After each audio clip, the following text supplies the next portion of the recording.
Dear students, ஒரு முக்கியமான ஒரு கொஸ்டின். அது இந்த மாலிகுலர் ஆர்பிட்டால் தியரியை வச்சு ஒரு கொஸ்டின், எம்ஓ தியரி. நம்ம 11th ஸ்டாண்டர்டில் பார்த்துருக்கோம் இல்லையா, அதை வச்சு. ஏன்னா this molecule is not formed.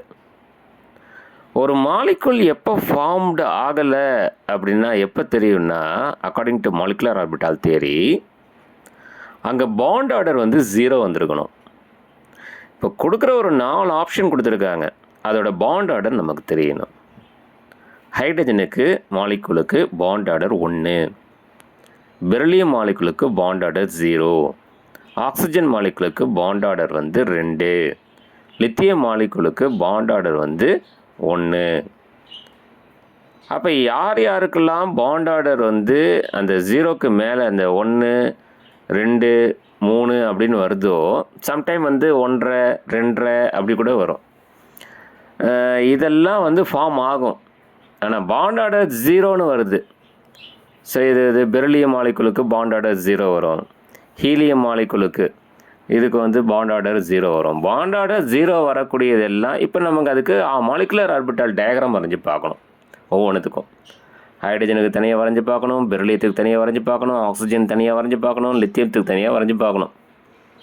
அப்புறம் பாண்ட் ஆர்டர் ஃபார்முலா இருக்குது இல்லையா, NB - NA/2, அதில் அப்ளை பண்ணணும். NBனா பாண்டிங் மாலிகுலர் ஆர்பிட்டால் இருக்கக்கூடிய எலக்ட்ரான்ஸையும், NAனா ஆன்டி பாண்டிங் மாலிகுலர் ஆர்பிட்டால் இருக்கிற எலக்ட்ரான்ஸையும் சப்ஸ்டியூட் பண்ணி அந்த ஆன்சர் வந்து 1, 2 அப்படின்னு வந்தால் பாண்ட் ஆர்டர் இருக்குது, 0ன்னு வந்தால் பாண்ட் ஆர்டர் இல்லை. பாண்ட் ஆர்டர் 0 இருந்தால் அந்த மாலிகுல் வந்து உருவாகாது. இப்போ இங்கே கொடுத்த ஆப்ஷன்ஸில் யாருக்கு பாண்ட் ஆர்டர் வந்து 0வாக இருக்குது அப்படின்னா, நீங்கள் ட்ரை பண்ணி பார்த்தீங்கன்னா பெரிலியம் மாலிகுலில் தான் பார்த்தீங்கன்னா பாண்ட் ஆர்டர் வந்து 0வாக இருக்கும். அதாவது NB - NA/2 போடுறோம் இல்லைங்களா, அங்கே என்ன வந்திருக்கும் அப்படின்னா NBயும் 2 வந்திருக்கும், NAவும் 2 வந்திருக்கும். அப்போ 2 - 2/2 ஆன்சர் வந்து 0 அப்படின்னு வரும். சரிங்களா? அப்போ இந்த மாலிகுலர் ஆர்பிட்டால் டயக்ராம் அப்படிங்கிறது நல்லா பாருங்கள். அதாவது ஹைட்ரஜனுக்கு எப்படி வரையுது, ஹீலியத்துக்கு எப்படி வரைகிறது, பெரிலியத்துக்கு எப்படி வரைகிறது, ஆக்சிஜனுக்கு எப்படி வரைகிறது, நைட்ரஜனுக்கு எப்படி வரைகிறது, லித்தியத்துக்கு எப்படி வரைகிறது, இதெல்லாம் நீங்கள் பார்த்து வச்சுக்கிட்டிங்கன்னா உங்களுக்கு இது கொஞ்சம் யூஸ்ஃபுல்லாக இருக்கும். சரிங்களா?